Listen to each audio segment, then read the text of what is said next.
Good day mga kawan! Today mga kawan is a very special day para sa akin. Today po, September 25, 7:28 in the morning. Si Nurse 1 ay officially malaya na. Malaya talaga. Malaya na bilang isang staffing agency nurse. So talagang malaya na ako. Pwede ko nang gawin lahat ng gusto ko bilang isang nurse dito sa US na wala nang tie-up with any contract or with any bawas sa sweldo ko. So, ang daming options pumapasok sa akin ngayon. So, medyo nasa stage ako ngayon kung saan ang dami ko kailangang pag-isipan, ang dami ko kailangang pagpilian, and kailangan kong gawin na to before mag-end yung month na to. Para at least mas maganda yung magiging future ko. So, ang tanong, what's next ba para kay Nurse 1? Okay? So, stay tuned and watch natin. I'm Nurse 1 de la Cruz, your OFW. Di ba ang bilis lang mga kawan? Parang kakastart ko lang ng vlog tapos ngayon, tapos na ako sa kontrata ko and nakakailang videos na akong pag-albos sa inyo. So, hindi siya ganun katagal. In a way, kung ikaw mismo naka-experience, matagal siya. Pero parang bumilis lang. Mabilis lang rin na nakalipas, di ba?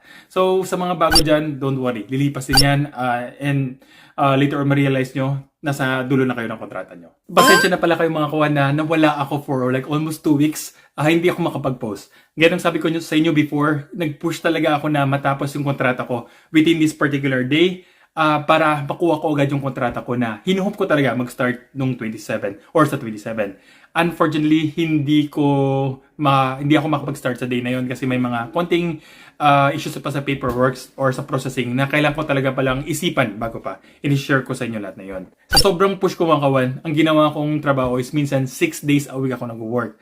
And true enough, sa sweldo mga kawan, grabe naka-reflect. Natuwa naman ako sa sweldo ko na ganun yung reaction ng paggawa ng overtime. Kasi medyo yun ang pinakamalaking sweldo na nakuha ko or pinakamalaking payslip na nakuha ko within yung 2 weeks period. And share ko sa inyo. Share ko yung konting estimate about doon. Okay? Yan ang sabi ko sa inyo before, hindi ito yung initial na US dream ko pagdating ko dito sa US. Hindi ito yung ini-expect ko talaga na pagdating mo dito, parang hayay ka na. Hindi ka na, di ba? So pagdating ko dito, na-realize ko na medyo may mga maling decision akong ginawa.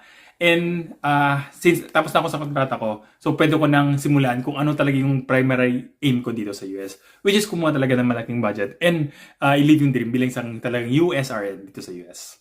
So ngayon, ang daming options na pumapasok sa akin or nakalatag sa akin. So may mga pros and cons na pinagpipilian ko and pinag-iisipan ko. But for now, ang pinag-iisipan ko talaga is kailangan ko ng enough money talaga. Enough money para makaipon ako bago akong magbakasyon sa Pilipinas. Yes, uwi kami sa Pilipinas by the end of this year and magbabakasyon muna kami bago bumalik ulit dito sa United States. So I decided po mga kawan na kunin na talaga yung travel nurse position kasi yun ang pinakamalaking way na para kumuha ng pera before ako makuwi sa Pilipinas. And true enough, nakahanap na ako ng kontrata and nakahanap ako ng work which is like 2 to 3 hours away dito sa place ko. And it pays good po. And mag-start ako first or second week of October na. Nakapirma na ako, so pinap-finalize ko na lahat ng paperwork, mga laboratories, and of course, i-share ko sa inyo yun sa experience ko para at least may idea kayo kung ano yung pwede nyong tahakin after ng kontrata nyo. Or kung gusto nyong break yung contract, gawin nyo na ako. So, i-share kaya, don't worry. So ngayon, since tapos ng kontrata ko, week before, nag-sign na rin ako ng contract doon mismo sa original hospital ko bilang transition bilang isang PRN nurse.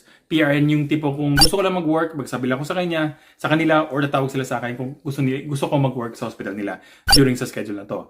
Medyo understaffed kasi sila, in-offer nila ako ng regular position or yung isa pang position na which pays higher pero hindi ko kinuha kasi may medyo mga tie-ups.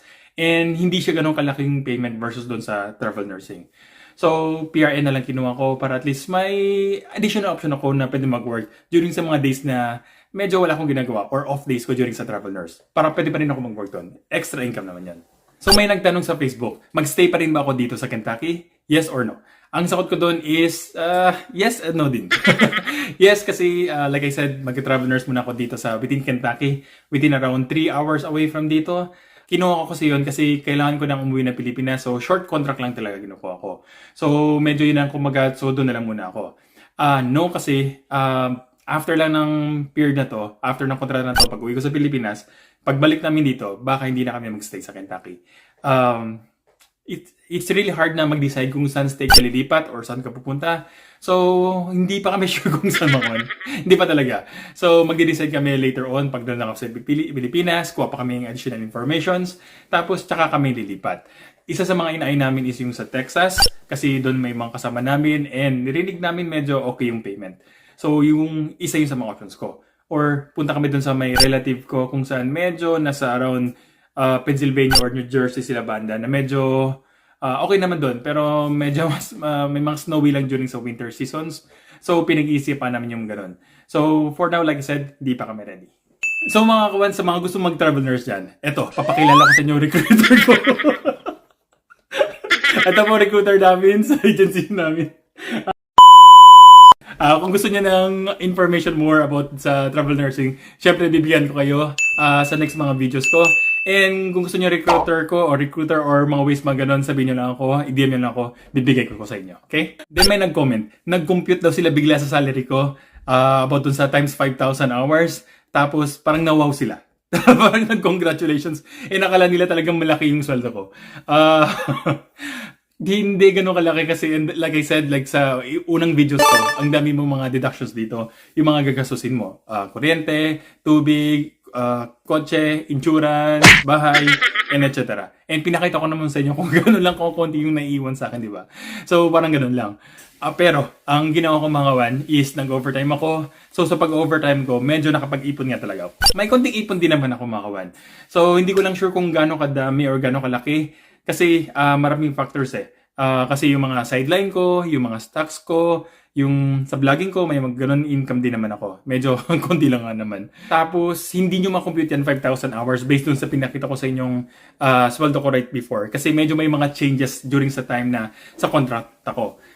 Nag-increase yung sweldo ko. Sabihin ko sa inyo yan next time. Tapos, during sa COVID time mga kawan, grabe, maganda talagang benefits dito sa US pagdating sa mga COVID. And before, nagsisi ako na pinush ako na pumunta doon sa COVID. Pero, eto mga few months, medyo natawa ako sa mga good news. Kasi nagdagdagan yung sweldo. Sobrang dagdagan. Halos nagdoble. Hindi, doble talaga naging sweldo ko dahil kay COVID. Doble. Explain ko sa inyo yan. And like I said, dun sa travel nurse, ganun din. Grabe magbigay ng pera dito para dun sa mga nurses na gusto mag-travel sa mga COVID places. And true enough, kaya isa yun sa mga kinukuha ko kasi may crisis pay. Crisis pay dahil sa mga staff dito na ayaw na magtrabaho kasi pagod na. So walang gustong kumuha ng slot na yon. So yun mga kinukuha ng mga tao ngayon, particularly mga travel nurses. So yung mga once in a lifetime opportunity, so ginagrab ko ngayon yun. Ipakita ko sa inyo yung difference ng pagiging COVID nurse dito sa US versus sa Pilipinas or sa ibang bansa. Para at least may idea kayo. And I'm sure talaga mapapasa na all kayo versus dyan sa Pilipinas. Kasi maganda talaga benefits dito sa US, honestly. And hindi pareho sa Pilipinas na parang delayed yung sweldo, delayed yung benefits, kailangan po mag-welga, mga ganun. Walang ganun. Dito parang, eto, ay nagtrabaho ko sa COVID, eto. Ganun na. Walang kahirap-hirap mga kawan. Kasi you deserve that payment. Kahit dyan sa Pilipinas, you deserve those payment or more. Mas marami pa kung kayong kailangan na benefits or kailangan ibigay sa inyong gobyerno or kung sino mang management nyo dyan. Kasi talagang mahirap yung buhay natin, di ba? Lalo dyan sa tropical weather, hindi ko may imagine mag-work talaga back sa Pilipinas under these circumstances na ginagamit ng mga PPEs, mga kulang-kulang na gamit, mga kulang na number of staffing. If kulang dito, mas kulang kayo dyan, alam ko. And I'm sure talaga overwhelmed kayo dyan. And I really wish na for you guys, na makamove on kayo from Philippines, punta kayo abroad. Kasi mas maganda talaga mga working conditions, particularly dito sa US. Then isang comment na nag-strike sa akin is nakalagay po, congrats, thank you. Sana kami din soon. Makatarungan po ba ang 6,300 hours excluding overtime? Explain ko sa next video na yon. Papakita ko sa inyo yung i-reveal ko na sa inyo. Re-reveal ko na sa inyo yung agency ko and papakita ko yung mga realizations ko about doon. If okay ba siya, hindi ba siya, ano yung mga dapat sana na pinagpilian ko. Kasi alam ko marami sa ating mga nurses dyan na hindi pwede pumunta doon sa direct agency and nag-opt doon sa mga staffing agency. And papakita ko sa inyo kahit paano yung mga good points ng agency ko and yung mga bad points sa agency ko or ibang agency. And lahat ng information na to, kinuha ko sa first-hand experience ko. And pagiging nurse 1, ang dami kong information na nakukuha through DMs about doon. Yung mga situations nila and tinatanong nila ako. And true enough, nakita ko yung mga bagay-bagay na medyo mas natuwa ako na kahit paano dito ako napunta. In a way, looking at the bright side, medyo mas okay pa rin yung agency ko. And I will share those to you sa next video ko. Okay? So if nagustuhan nyo na video na to, please don't forget to like the button, subscribe, and please naman share sa friends nyo. Of course, i-share ko sa inyo lahat na yun.